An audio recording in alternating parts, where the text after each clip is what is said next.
অনেকেই বলছেন যে যেহেতু নতুন প্রশাসন আসছেন, ট্রাম্প ক্ষমতায় আসছেন, ইমিগ্রেশনের ব্যাপারে অনেক কিছু কঠোর হবে, কঠোর হতে চলেছে।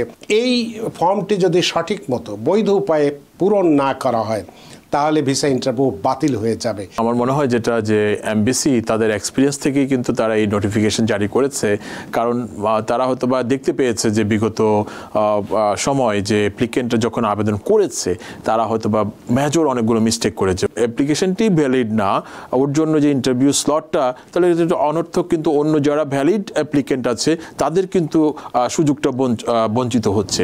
অনেকেই বলছেন যে যেহেতু নতুন প্রশাসন আসছেন, ট্রাম্প ক্ষমতায় আসছেন, ইমিগ্রেশনের ব্যাপারে অনেক কিছু কঠোর হবে, কঠোর হতে চলেছে। এখনও ট্রাম্প ক্ষমতায় আসেননি, আসতে এখনও 2 মাস মতো বাকি আছে পুরোপুরিভাবে ক্ষমতায় আসতে, অর্থাৎ আগামী জানুয়ারি মাসের 20 তারিখে তিনি আনুষ্ঠানিকভাবে ক্ষমতা নেবেন। তার আগে আমরা দেখতে পাচ্ছি যে ঢাকাস্থ আমেরিকান এমবাসি বেশ কঠিন হয়েছে, বিশেষ করে কিছু DS-160 ফর্ম পূরণের ক্ষেত্রে। আমরা জানি যে এটা একটা অনলাইনে এই ফর্মটি পূরণ করতে হয় এবং এটা যে ভিসার ক্ষেত্রে খুব গুরুত্বপূর্ণ একটি বিষয়, বিশেষ করে যারা আমরা ট্রাভেল বা ভিজিট ভিসা আসতে চাই, স্টুডেন্ট ভিসায়, ব্যবসায়ী ভিসায় বা অন্যান্য আরও বিভিন্ন ক্যাটাগরিতে আসতে চাই, সেক্ষেত্রে এই ফর্মটি যদি সঠিক মতো বৈধ উপায়ে পূরণ না করা হয় তাহলে ভিসা ইন্টারভিউ বাতিল হয়ে যাবে। এই ধরনের একটি বিষয় আমরা দেখছি। সে কারণে আলোচনার শুরুতেই আপনাকে আমি কয়েকটি প্রশ্ন রাখতে চাই যে যে কোনো ভিসার ক্ষেত্রে যেটা বললাম, বিশেষ করে ট্যুরিস্ট ভিসা, স্টুডেন্ট ভিসা, ব্যবসা ইত্যাদি ভিসা আবেদনে এই DS-160 ফর্ম পূরণের অতীব জরুরি। তাই এই ফর্ম পূরণের ক্ষেত্রে ঢাকাস্থ এমবাসি কোন কোন বিষয়ে কঠোরতা কার্যকর করছে, এক্ষেত্রে এই DS-160 ফর্মটা আসলে বলতে কি বোঝায়, যদি বৈধ DS-160 কনফার্মেশন নাম্বার না থাকে সেক্ষেত্রে ভিসা ইন্টারভিউ বাতিল করার কথা বলা হয়েছে।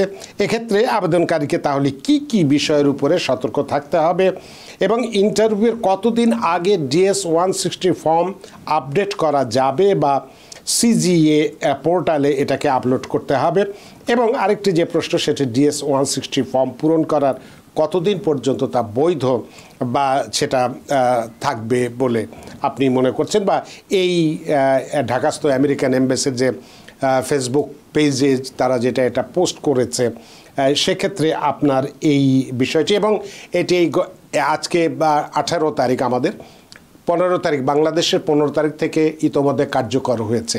তো এই বিষয়টি সম্পর্কে আপনি যদি বিস্তারিত কথা বলেন, তাহলে যারা অনেক সময় আমরা অনেক কাজেই একটু ধীর গতিতে চলি, আমরা মনে কাছে কাজ করব, কাল করব, আগেই একটা পোর্টাল খুলে আমরা আবেদন করে এক পাতা আবেদন করে দিয়ে দেই, তারপরে আর কোনো খোঁজখবর রাখিনি ইন্টারভিউ আগে যে আমরা এটা করতে যাই বিপদে পড়ি।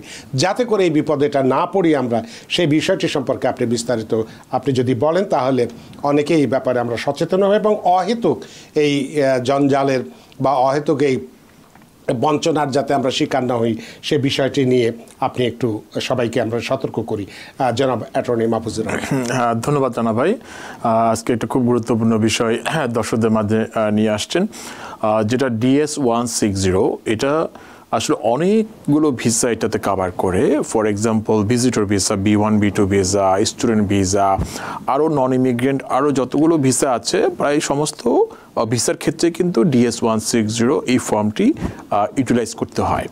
তো সেক্ষেত্রে অবশ্যই এটা আপনার ঢাকা এমবিসি কেন, এটা আমেরিকার যতগুলো এমবিসি আছে সারা বিশ্বে, এটা এই ফর্মটি পূরণের মাধ্যমে কিন্তু আমেরিকায় আসার জন্য আবেদন করতে হয়।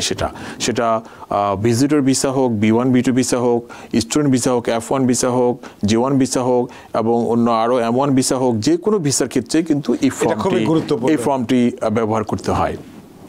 তো এখন এটা আসলে আমার মনে হয় যেটা যে এমবিসি তাদের এক্সপিরিয়েন্স থেকেই কিন্তু তারা এই নোটিফিকেশন জারি করেছে, কারণ তারা হয়তো বা দেখতে পেয়েছে যে বিগত সময় যে অ্যাপ্লিকেন্টরা যখন আবেদন করেছে তারা হয়তো বা মেজর অনেকগুলো মিস্টেক করেছে। ফর এক্সাম্পল, তারা হয়তো বা ভিজিটর ভিসার জন্য আবেদন করছে, মিস্টেকলি তারা ক্যাটাগরি সুইচ করে অথবা F1-এ চলে গেছে অথবা অন্য কোনো ক্যাটাগরি চলে আসছে, অথবা F1-এর জায়গায় তারা B1 B2 ভিসা তারা ইন্ডিকেশন করেছে, যার ফলে এটা ইনভ্যালিড টেকনিক্যালি। ওনার যে পারপাস যাওয়ারটা সে কথাই বলছে, যদি বৈধ তোমার যদি কোনো ফর্ম যদি ফিল আপ করা না হয়, ওই ফর্ম যখন সাবমিশন হয়, যখন কনফার্মেশন নাম্বার আসে, তারপরে নেক্সট স্টেপ হচ্ছে ইন্টারভিউ ডেট। তারা অ্যাসাইন করবে। তো এখন শুধু শুধু যদি দেখা যায় যে অ্যাপ্লিকেশনটি ভ্যালিড না, ওর জন্য যে ইন্টারভিউ স্লটটা, তাহলে এটা অনর্থক, কিন্তু অন্য যারা ভ্যালিড অ্যাপ্লিকেন্ট আছে তাদের কিন্তু সুযোগটা বঞ্চিত হচ্ছে। তো এই কারণে হয়তো যে এমবিসি সতর্ক করে দিয়েছে যে তোমরা যারা অ্যাপ্লিকেশন সাবমিট করবে যেন সঠিকভাবে সঠিক ইনফরমেশন এবং সঠিক ক্যাটাগরিতে যেন অ্যাপ্লিকেশন সাবমিট করা হয়, এবং না হলে তারা ইন্টারভিউ বাতিল করে দিতে পারে, এরকম একটা নোটিফিকেশন জারি করেছে।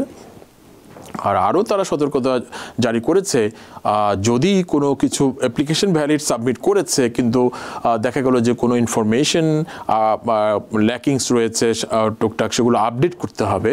সে আপডেটটি কিন্তু 7 দিন, ইন্টারভিউ যে ডেট আছে তার অবশ্যই 7 দিন আগেই কিন্তু আপডেটটি সাবমিট করতে হবে। যদি 7 দিনের মধ্যে কোনো আপডেট সাবমিট করে তাহলে কিন্তু তারা ইন্টারভিউ বাতিল করে দিতে পারে, সেটাও কিন্তু তারা একটা সতর্কতা জারি করেছে।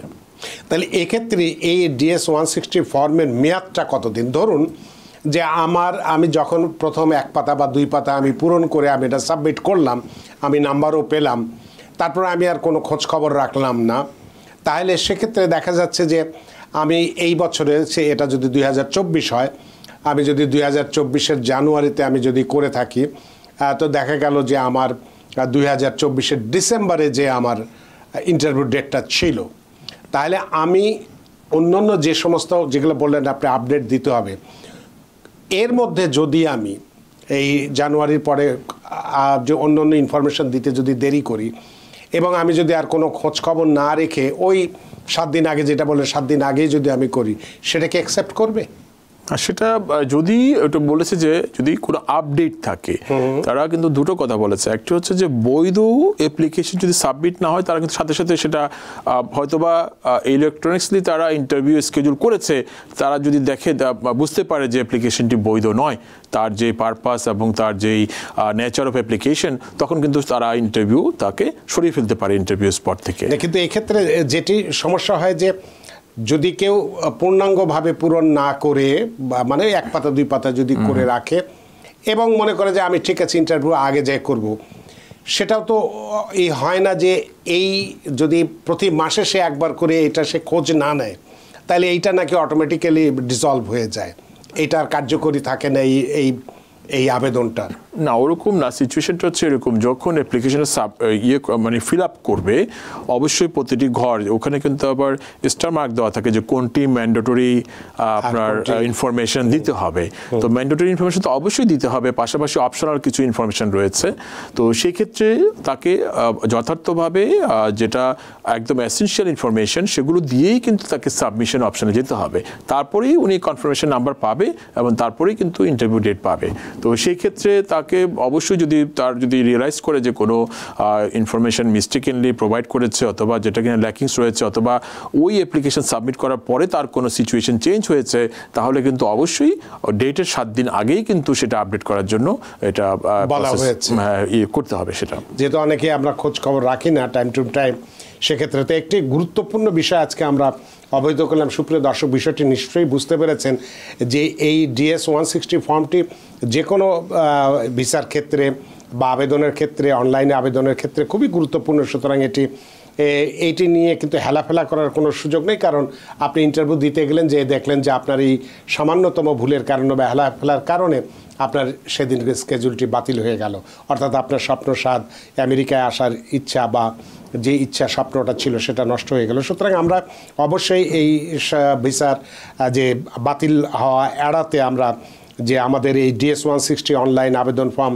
সাক্ষাৎকারে 1 বছর থেকে যেটা বলা হলো 1 সপ্তাহের মধ্যে আমরা জমা দিয়ে দেবো। সাক্ষাৎকার তারিখে 7 দিনের মধ্যে DS 160 ফর্ম আপডেট আমরা কোনোভাবেই করব না এই 7 দিনের মধ্যে। সাক্ষাৎকারের তারিখে 7 দিনের কম সময়ের মধ্যে আমরা অনলাইন প্রোফাইল আপডেট করব না।